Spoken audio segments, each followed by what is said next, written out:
Hey there, today I'm going to talk about spaghetti squash. How many of you have used this before? Maybe some of you do it all the time. Others of you, you're intimidated. You're not sure exactly what to do with it. So today I'm going to show you my best tips that I use when making spaghetti squash for my family. I use it in place of pasta, although I'll probably make a side of pasta because my son is just not down with spaghetti squash. But honestly, if you are trying to just have less carbs in your life, or you love the flavor of spaghetti squash, which I do. I'm not gluten-free, I don't need to be necessarily, but I love having this in place of spaghetti noodles. It's just super yummy, really, really fresh tasting, and honestly, I kind of prefer the flavor of it. But anyways, I'm gonna teach you some of my tips today and show you how to get into this guy. So we'll get started. Hopefully you can see this really well. First step with my spaghetti squash, I like to pierce it with a knife. And these are really, really hard vegetables. So you can see I'm working with my knife here. It's pretty hard to get in and out, but just work with it gingerly. I put 2 to 3 slits in this thing, and I go about, I don't know, I'd say an inch down into it. And what I'm going to be doing, I'm creating some steam escape spots for my squash. And I will microwave this first for about 3 minutes. And then I will attempt to cut it in half, which is the best approach for, cooking this thing. But doing the little trick of microwaving it first for 3 minutes after you put a few slits into it is the best way that I found to cut this in half without potentially injuring yourself. You'll see. Okay, so going along with tonight's spaghetti squash, while I got this thing microwaving here, I sometimes feel like people assume, oh, you went to culinary school, you must just do everything from scratch. My son said that his friends sometimes think that he must just have the most gourmet, everything home-cooked meals all the time, and it's just not true. I'm a normal person. Most of you are busy, working, active lives, and so there's a lot of ways that you can do things that are shortcuts, that can feel like you're putting a meal together that's nice for your family, but you're not doing everything from scratch. I personally do a lot of shopping at Trader Joe's. I feel like their products are a little cleaner. We try to eat healthy where we can, or not have things that are quite so processed.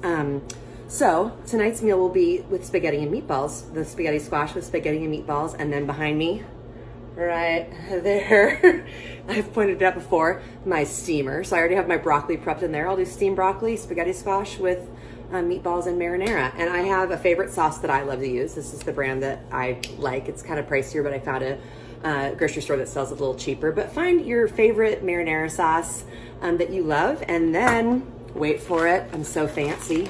It's party-sized meatballs, people. These things are good. Don't knock them till you try them. Now, if you're somebody who really wants to do everything homemade, that's awesome. And if you have time for it, great. I don't always. So my party meatballs will go into my pan. I'll dump a jar of sauce on them and let them simmer on low while my spaghetti squash bakes. So it's, kind of like the Sandra Lee semi-homemade thing. You do some stuff that's from scratch, like roasting spaghetti squash and steaming broccoli, but then I have my sauce that I'll throw in together. Sometimes I do make homemade sauce, and I do make homemade meatballs. Giada De Laurentiis has a really good recipe that I love. By the way, if you want to check that out, just Google it. But not everybody has time for that all the time. So permission to use things that are store-bought when you need to. So, all right, this guy has been microwaved. It's pretty hot to the touch, but the idea with microwaving it is that you're softening the flesh just a little bit. I put my knife into one of the slits, and you guys, it's not an easy thing to cut through, but this is so much better. And I go partway through and then I slide my knife out, but this is so much better than if you have not microwaved it. So if you already work with spaghetti squash on a regular basis, if you don't microwave it, give it a whirl.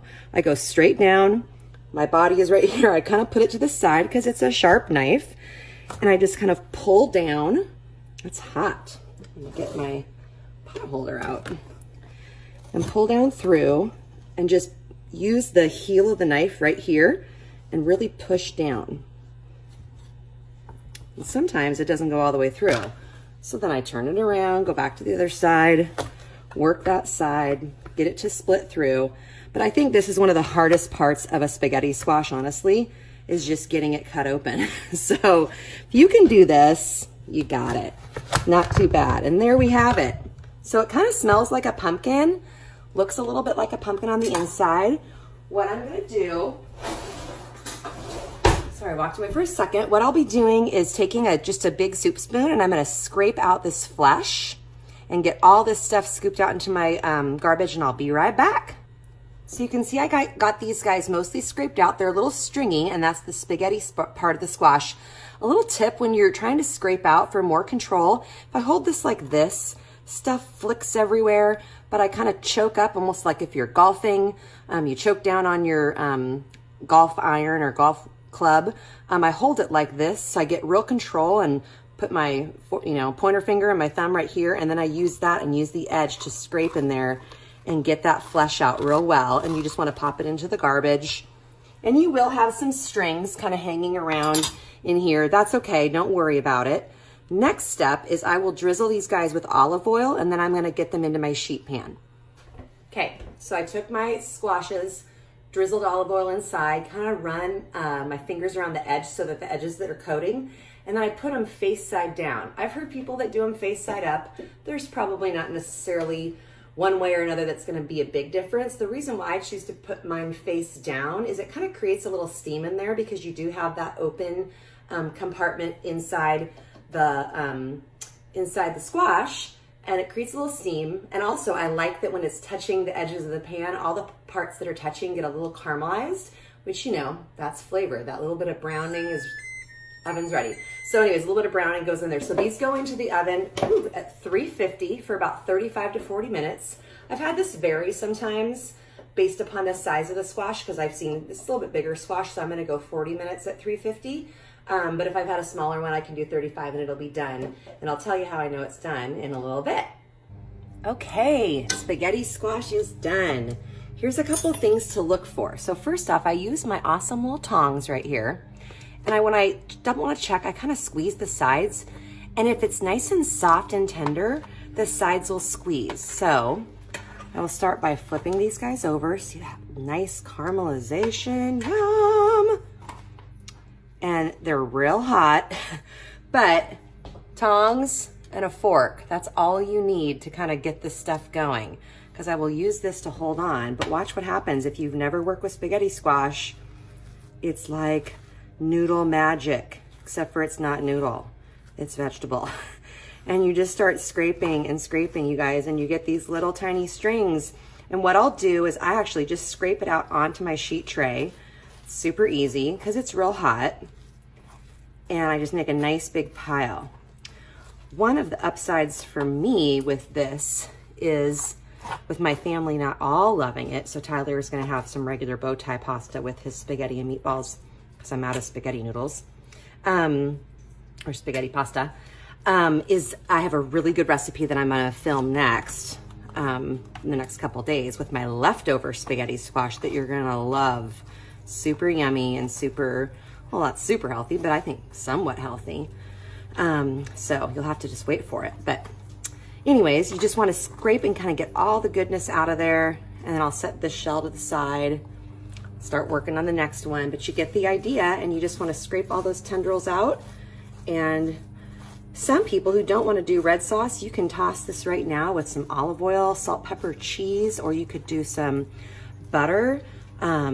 Or another type of sauce, Alfredo. Some people actually take the spaghetti squash half and have it act like a boat and just fill it straight up with a meat sauce or some roasted vegetables and just doctor it up kind of however they want them to eat right out of it. I find that that's actually a little bit too big for me. So, because I think this is actually relatively filling, but you get the idea. And then you have this delicious golden noodle. And you guys, the first time I did serve it to my family with, I'm gonna try to adjust the camera without losing the whole thing. Hi, sorry, that's really close. Sorry about that. Okay, first time I ever made this for my family, and I just did a red sauce with probably some ground turkey or ground chicken or something, and served it with it, tossed it all together so it was all nice and coated in the sauce, and then topped it with some parm. No one knew. It was like a miracle. Well, they were suspicious, but they all ate it. Once Tyler figured out that I was serving him spaghetti squash, he was like, I really like pasta. you know, there's battles I will pick. This isn't one of them. He loves broccoli. He loves cauliflower. So, you know, pick my battles. But really, really easy. So I'm going to show you the finished product here in just a minute. Okay, I've assembled my spaghetti squash with some of my sauce with the meatballs in here. And you guys might remember from my last video I did about Parmesan cheese and pesto. Well, hello. It's been weeks. I actually posted that video probably 3 or 4 weeks after I filmed it because I was having surgery, my gallbladder removed, and I wanted to have a few things banked. So anyways, this is still what's left, you guys. These little beads of flavor, they're so good. So I'll take a little pinch of this, sprinkle it right on top. Ooh, I'm so excited to dig in. And also you could take some pesto, store-bought, homemade, whatever, and drizzle that on here. That would be delicious. It really is so versatile, but we just love a little marinara and meatballs. Super, super good. So give it a try. Yes, please. So delicious. One thing I also wanted to mention, on your jarred marinara that you might use, you can totally doctor it up. I threw mine in my pot over my meatballs, and then I threw in some Italian seasoning, some fresh cracked pepper, having a little bit of wine while I've been cooking. So I put a little bit of red wine and let it all kind of simmer together. So there's little tricks that you can do to amplify flavors that are not that difficult. So anyways, give this a try. If you have questions, always please post questions. I love to answer questions, and let me know if you give it a try and what you think. There'll be more of the spaghetti squash in my next video at some point. All right, have a great night.